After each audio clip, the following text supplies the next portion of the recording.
Doutor Alfredo Querino, representando a Cliva Animais aqui no Pipoco. Seja muito bem-vindo, doutor Alfredo. Boa tarde, como é que você tá? Tudo bem? Tudo ótimo, tudo tranquilo, graças a Deus.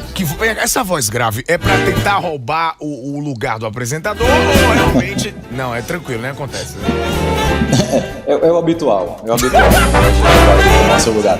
Ô, doutor Alfredo, vem cá, a gente vai falar sobre incontinência urinária, né? Isso, rapaz, eu trouxe aqui a analogia sobre essa festa da chopada de medicina e o uso de bebidas alcoólicas, aquele negócio de prender a urina, de não ir no banheiro.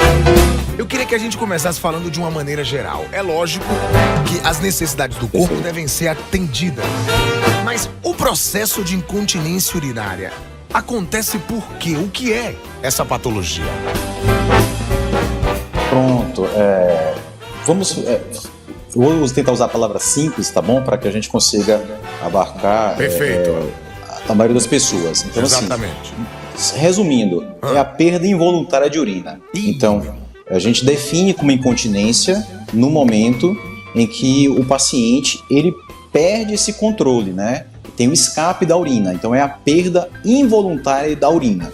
Porque se a perda for voluntária, claro, é a micção. Então, perdeu a urina sem que se tenha vontade, você tem incontinência urinária. Olha, meu irmão, eu vou lhe dizer, aí quando a gente fala disso, é um pipizinho involuntário, né? É um negocinho de... Tipo assim, ih, saiu. Ih, eu nem pensei. Ih, não senti, não segurei. Existe um processo de idade, porque quando você falou sobre isso, me veio o pensamento. A gente sabe que a fralda, por exemplo, geriátrica é um equipamento que a gente utiliza em pessoas que provavelmente sofrem de um quadro como esse, mas principalmente as pessoas idosas. Mas, para essa juventude que tá ouvindo a gente, esse é um problema que também pode atingir outras categorias sociais, outras idades, digamos assim, doutor? Pronto, a incontinência urinária, ela não faz distinção, tá bom, de idade, tá certo? Sim. Então ela pode acometer qualquer paciente em qualquer fase da vida. Então ela pode ser, claro, mais prevalente em alguns grupos, né? Em algumas pessoas que fizeram alguns procedimentos, em algumas pessoas que têm alguns problemas de saúde, mas ela pode afetar os pacientes em qualquer idade. Então pode afetar da criança ao idoso. Então, a gente precisa avaliar especificamente, né, o que está levando essa perda urinária para aquele paciente específico, para aquele contexto clínico específico, para poder tratar este mal, né, que acomete o paciente. Ô, doutor, quando a gente fala sobre isso, existe, por exemplo, assim, um sintoma... Como é que eu posso dizer? Olhando o sintoma, né, que é ali o pipizinho involuntário ali.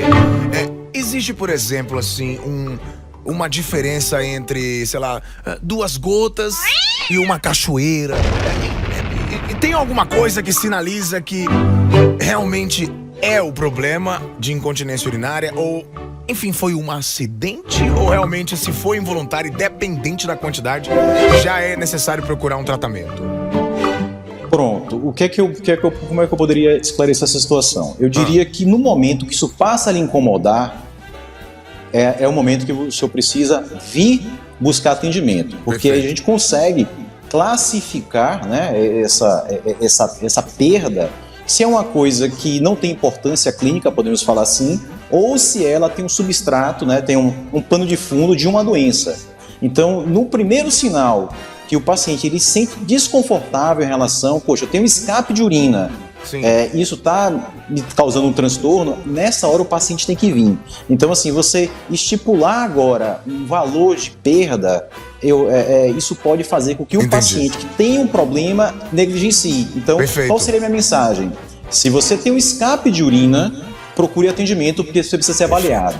E aí sim, a gente vai poder esclarecer e vai poder tratar de forma adequada. Ô, doutor, a gente tá falando de uma festa aí que é a cerveja. A gente sabe que a cerveja, ela é uma grande inimiga, ela é amiga do xixi. A cerveja é amiga do xixi.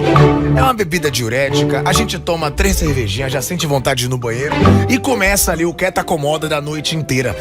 A gente não consegue evitar de ir no banheiro. Mas num evento como esse, muita gente se segura, fica ali na mesa do bar, lá na chopada de medicina, pensando, não vou no banheiro agora não, que tá longe do palco, minha banda tá acontecendo. Existem algumas posturas, como por exemplo, prender ali a vontade de ir ao banheiro, segurar a vontade de ir ao banheiro, que podem de certa forma causar um problema com incontinência urinária em qualquer pessoa? Pronto, digamos você prender a urina, né, é um mau hábito. Então, quando nós ingerimos álcool, mau hábito. o que é que acontece? Digamos assim, você bloqueia um hormônio, né, que impede, você bloqueia um hormônio que ele segura a urina, então faz com que o paciente produza mais urina, e o álcool também é um irritante da bexiga, e faz com que a bexiga, digamos assim, ela fique hiperestimulada, e com isso você tem aquela sensação de urinar mais frequentemente. Em relação a prender a micção, não é um bom hábito. Isso é muito bem visto em crianças. Então, em crianças que prendem a urina, que estão em aprendizado miccional, elas têm uma tendência de desenvolver sua micção de forma equivocada.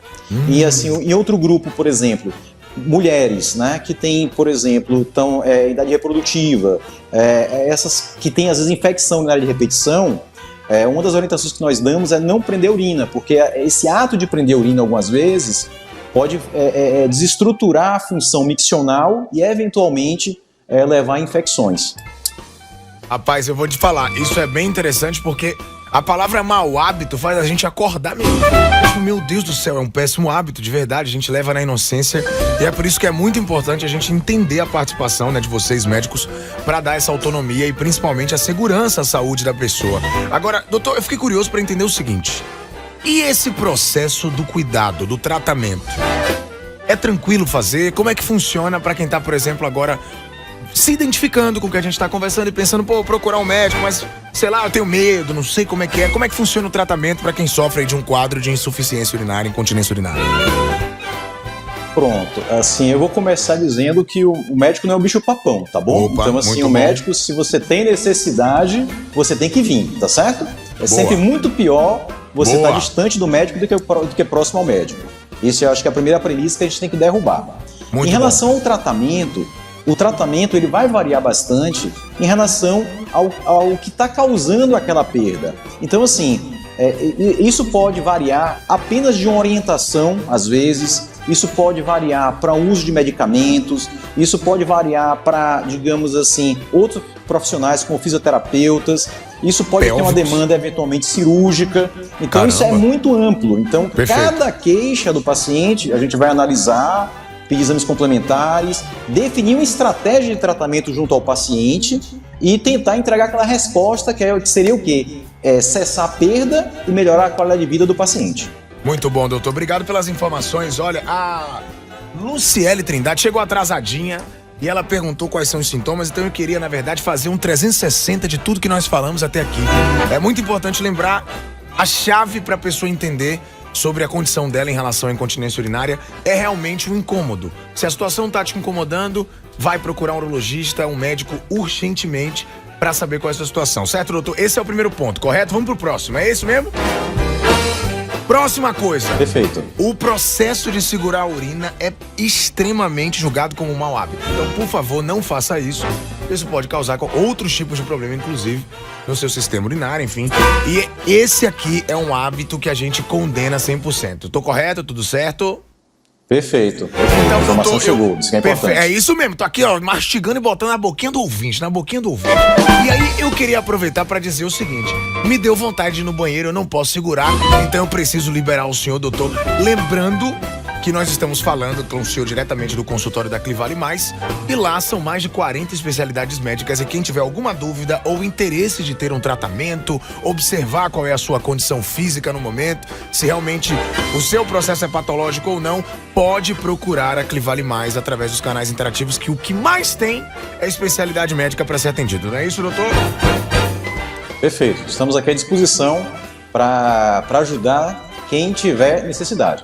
Perfeito. Olha, o site tá aí na tela pra quem tá no YouTube e quem tá no rádio, anota aí. clivalemais.com.br clivalemais.com.br. Quem tá no YouTube tem um QR Code ali do lado do doutor Alfredo. Só apontar a câmera do celular, você já cai automaticamente no contato direto e pode marcar aí o seu exame, a sua consulta pra especialidade médica que você necessita. Doutor, muito obrigado pelas informações, viu? Se eu não tivesse vontade de ir no banheiro, eu juro a você que a gente continuava mais o papo aqui, mas eu tenho que ir ali porque não pode prender, não. Pode. Eu que agradeço a oportunidade. Valeu. À disposição sempre de vocês. Beleza, beijo, tamo junto, obrigado. Manda um abraço pra galera daqui Vale Mais aí, doutor Alfredo Querino, urologista. Fiquei me perguntando uma coisa, era perguntar pra ele, mas eu vou deixar essa pergunta pra novembro. Fiquei me perguntando